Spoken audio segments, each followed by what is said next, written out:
Morning, Senator. Morning, sir. How are you? It's good to see you. Morning, sir.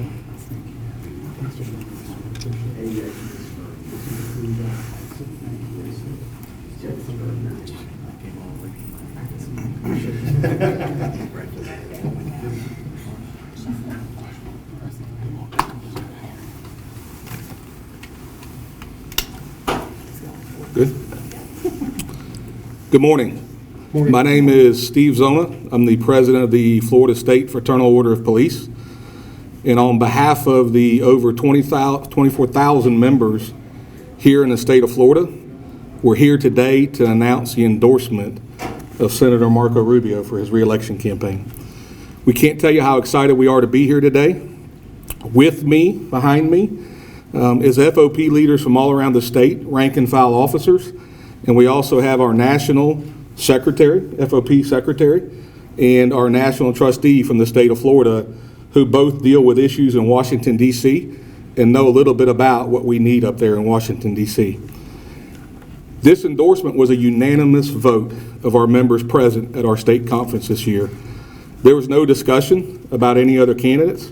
The endorsement bid went out, and it was unanimous. Senator Rubio's relationship with the FOP spans over 20 years when he first entered the Florida House in 2000. As the Speaker of the Florida House, Senator Rubio stood with law enforcement and helped pass legislation that made us all safe here in the state of Florida. Senator Rubio has continued this tradition in Washington, D.C. Senator Rubio has always supported the needs of law enforcement. He has worked hard to secure our southern border. Illegal drugs like fentanyl are pouring into our country over that border like a superhighway. What happens at the border affects Floridians. Senator Rubio sponsored bipartisan legislation to give federal law enforcement officers high-tech equipment that will help them screen and detect illegal drugs crossing the border. He also fought very hard to get that same benefit for local law enforcement officers. Senator Rubio introduced legislation to help first responders, teachers, and other medical field professionals to become first-time home owners. I mentioned earlier that this endorsement was unanimous, and there was zero discussion about endorsing his opponent. So let me tell you why that is. In June of 2020, when Minneapolis was developing a plan to defund their police department, and we all know what happens when you defund law enforcement. You can see it all around the city and all around the country and the cities that have done it. And those most affected are the people that we serve, those that live in the community. They don't want to be defunded. They want more law enforcement. But when they were developing that plan, Val Demings called it thoughtful. It's probably one of the most irresponsible and, quite frankly, a political expedient statement from someone who served in law enforcement. It's been proven time and time again, like I said, it's a failed policy and hurts all of our communities. If you watch Val Demings' commercials now, she claims to support funding law enforcement. Do you know why she says that now? It's not what she truly believes. It's that because the American people, those living in the communities suffering because people want to defund law enforcement, have pushed back and told Val Demings and others like her that's not what they want. Val Demings' positions change as much as the wind direction changes, while Senator Rubio stands like an oak tree. Val Demings abandoned the law enforcement when we needed her most. Val Demings also went to Washington and voted to strip law enforcement of qualified immunity. This would be an unmitigated disaster if that happened and would throw our cities and counties into chaos. Not only that, it would push away the very people, the good men and women that we're trying to recruit to serve in law enforcement. It would push them away and have the same effect as defunding, taking the money away just by stripping qualified immunity. It's clear what Florida needs, and that is for us to send Senator Marco Rubio back to D.C. We're asking for everybody to help us get him reelected and keep Florida what it truly is, and that is the best and most law enforcement friendly state in the country. Prior to calling up Senator Rubio, we have two more speakers today, and I want to introduce them to you. We have our Florida State FOP District 6 Director, Al Palacio. He is a lieutenant with the Miami-Dade School Board Police Department, which is the largest school police department in the country. So Al Palacio knows a little bit about what it takes to keep our kids and our community safe. He's also the president of their local FOP lodge down there. So Al, if you please come up to the microphone. Thank you, Mr. President. Thank you again.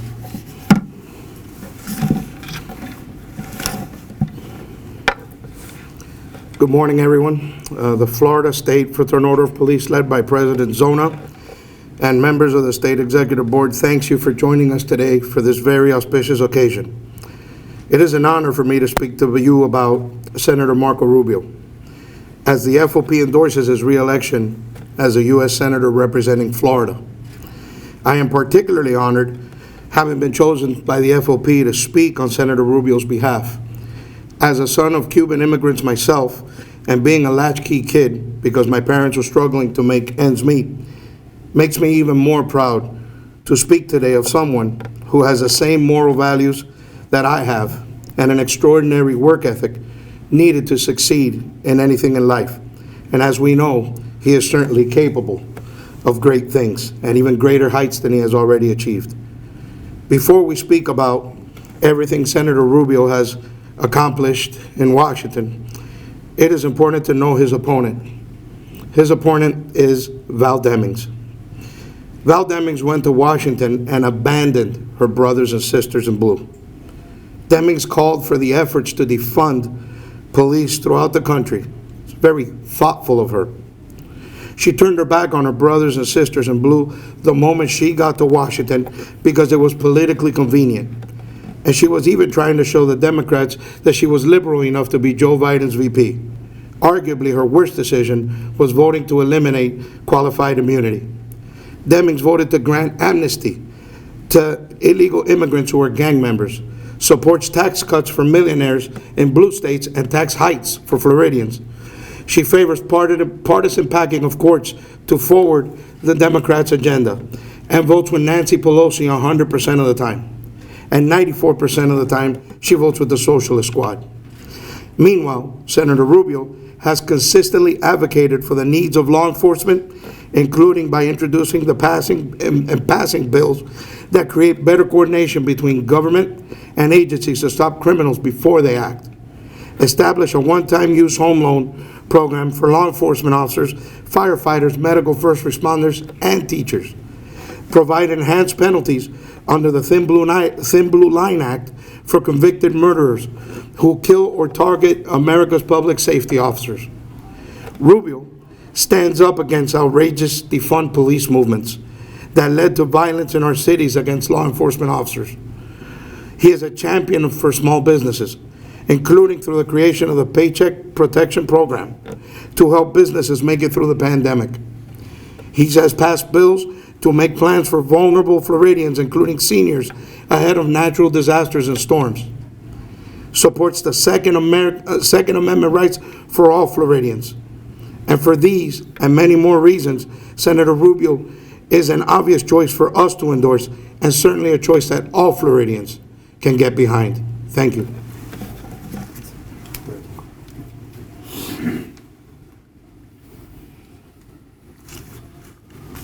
Our next speaker, and he might not appreciate this, but I was 12 years old when he started in law enforcement, was a veteran, a longtime veteran of the Jacksonville Sheriff's Office, held many positions throughout the local FOP, and was a first vice president of the State Fraternal Order of Police for a decade. Now holds the title of First VP Emeritus for the Florida State FOP. Introduce Lonnie Miller.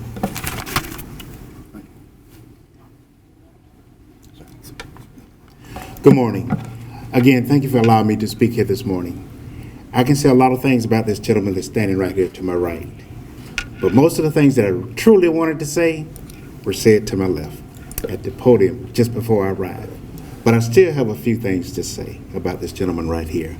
I'm third generation law enforcement, and we are proud to carry on the family tradition in making sure we send the right people back to Washington, D.C.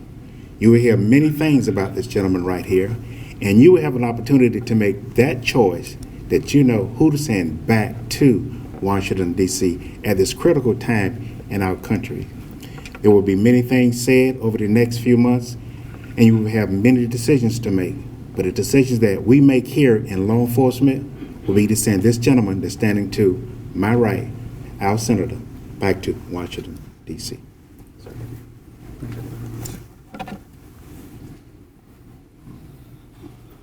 Thank you, Lonnie. For now, the moment we all came here for, and we're all excited to welcome Senator Marco Rubio up here to this microphone and accept our endorsement. Thank you very much. Well, first of all, I want to begin by thanking all of you. Thanking you for your service to our country, to our communities, and for this endorsement. It's a tremendous honor. We have received this very important endorsement, but we've also received basically the endorsement of every law enforcement group in the state. I'm very proud of that. The sheriffs, the police chiefs, and other unions representing, the other union representing men and women in law enforcement. And to me, it's a tremendous honor at an important time. This country is going through a historic crime wave. And unfortunately, on the front lines of that, as has always been the case, and the ones who pay the price for these stupid laws and crazy decisions are the people wearing the uniform, the men and women standing behind me and the men and women they represent. Tragically, I believe it was late last week that one of your brothers and sisters in uniform was killed in Tallahassee, Florida by a criminal. We wake up to the headlines, I believe about 24 hours ago, where 2 brave officers lost their lives because a convicted killer, a guy who should have never been in the street, a person who should have been in jail, is out. And what happens? He starts beating up, I believe it's his wife, or attacking his wife or his girlfriend. The police get called to the scene. They respond. You can see it in the video. They rush to danger. They rush into the danger, and 2 of them lose their lives. And you know why that happened? One of the reasons why it happens? Because they got a prosecutor over there that wouldn't keep this guy in jail, that wouldn't prosecute him. So we've now lived at a point where we spent a year and a half, remember the summer of 2020, they were setting police cars on fire. At least 97 police cars were torched in this city, in this country, over multiple communities over a month and a half. Since then, the FBI tells us the number of attacks, assaults, including planned ambushes of men and women in law enforcement hit historic numbers last year, and we're on pace to keep up with that again this year. And then on top of that, you have local prosecutors who refuse to prosecute and in fact release early from jail dangerous criminals. And here's what happens. This is common sense, okay? This didn't take a lot of study or anything of that nature. It's common sense tells you that if you don't arrest dangerous criminals, and the ones you have arrested you don't prosecute, and the ones you did prosecute and convict you let out early, you're going to have a crime surge. The more criminals are in the street, the bigger the crime surge is going to be. And who has to deal with it? The men and women standing behind me and the men and women they represent. And that's the part that's always bothered me about this. Even some of the people out there saying some of the craziest things about law enforcement, if they get in trouble today, something bad happens to them, if somebody breaks into their house in the middle of the night, they're going to dial 911, and one of these people they attack, they criticize, they want to defund, are going to respond to the scene and risk their lives to save theirs. That's what's going to happen. Our country doesn't work. Our society doesn't work if we don't support people, men and women who have families, who have lives, who have homes they want to get back to after their shift, who are willing to stand between you and danger. And never before have we needed stronger voices on behalf of that. And it's not just rhetorical. As you talked about earlier, we filed this bill that models itself after the program that we offer our veterans. That's going to make it easier for first responders, not just in law enforcement, but also firefighters, and even extends to teachers, to be able to become home buyers. Because what's happening now, I don't need to tell you, a lot of the people can't even afford to live in their communities they serve anymore because of the cost of living. And you're not going to get rich in law enforcement. And the price of everything goes up, the salaries aren't keeping pace on top of the danger. And so the truth of the matter is that for us, it's one of the things that we want to do. And then we're going to stand against bad ideas. Ideas that add to the danger that they face every single day. So for me, it's a tremendous honor to be able to do this, to be able to stand here today and to receive this endorsement, along with the endorsement of all these other law enforcement organizations. And this isn't about just the last year and a half. It's about the entire time that I've been in public office, actually from the day I ran. You know, when I first ran for state representative, my first campaign office was rented space in an FOP lodge in Miami. It was the only campaign office in Florida that had a pool table and a bar nearby. And from that moment forward, I have always, from my time in the legislature, been very proud of our service. And I would just say this, it's easy now, with a year and a half of hindsight, with the crime wave surging, with drugs pouring across the border, that's what's happening. By the way, we forget, and I know you don't forget, but a lot of people forget that our Border Patrol agents and our law enforcement on the U.S. southern border are also law enforcement, and they also risk their lives. This is the first time in American history that a foreign organization, a cartel, has more power over the southern border than we do. Today, 7,000 people will enter the United States illegally. And your heart breaks for them, because I know they come from very difficult circumstances, but no country in the world can assume that. But that's not the only problem. If you can't stop 6,000 or 7,000 human beings from crossing a border, how are you going to stop fentanyl? How are you going to stop the drugs, the poison that's pouring into our streets and killing people? And not just killing people, that's the overdose calls that they're getting. That's the gangbangers attacking one another over territory about who gets to distribute the pills and the drugs. So all of these stupid decisions, all of these crazy decisions made by people in power, they have to confront them. They have to pay the price. They need people that have their back, not just with laws that make sense and policies that make sense, but to make sure that we, in every opportunity, tell Americans, every chance we get, thank them. Be grateful that they're out there doing that. Because if they didn't, our nation would be unlivable. It would be chaos. It would be far worse than what we have right now.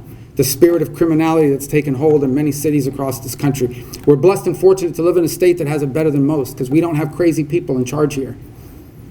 But a lot of other people, and a lot of other parts of the country are going through it. And I would say this, if you have some crazy prosecutor somewhere that will take a dangerous criminal and let them leave from jail, they may not stay in the state or the city where that let them out.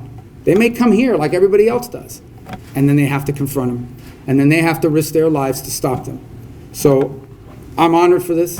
I'm honored by this. And I want them to know that they'll always, as long as I'm a U.S. Senator, I will always be strongly on the side of the men and women in uniform that keep us safe. If you'll indulge me, I don't know if anyone's covering in Spanish, but I'll give it to you anyway. I'm not going to do Portuguese today. I don't speak Portuguese, so I'm kidding. But, para mí es un honor tener el apoyo de la policía en un momento en cual la violencia, la criminalidad en nuestro país está fuera de control, la droga. Y me acuerdo en el verano del 2020, cuando estaban quemando carros de policía, cuando estaban hablando mal y criticando a la policía, yo estuve firme en mi posición de apoyar a la policía, porque entiendo bien qué pasa en este país si no tenemos policía dispuestos a arriesgar su vida para proteger la nuestra. Mi oponente no. Mi oponente, aunque fue policía, por razones políticas se olvidó de todo eso y apoyó a los que estaban a favor de quitarle fondo a la policía. Y hoy en día vemos estos fiscales en todas partes del país soltando en la calle, dejar en libertad a criminales peligrosos. Y el resultado es, en California hace un día y medio, un criminal, un asesino que debe haber estado preso, pero estuvo en libertad porque el fiscal de Los Ángeles está loco, mató a 2 policías. Y iba a matar a su esposa si los policías no hubieran respondido. Así que para mí es un honor estar aquí hoy, recibir el apoyo de ellos y de todas las organizaciones de policía. Todas las organizaciones de policía en este estado me han apoyado por una simple razón. Yo siempre estaré con la policía, y mi oponente, que fue policía, los traicionó. Thank you.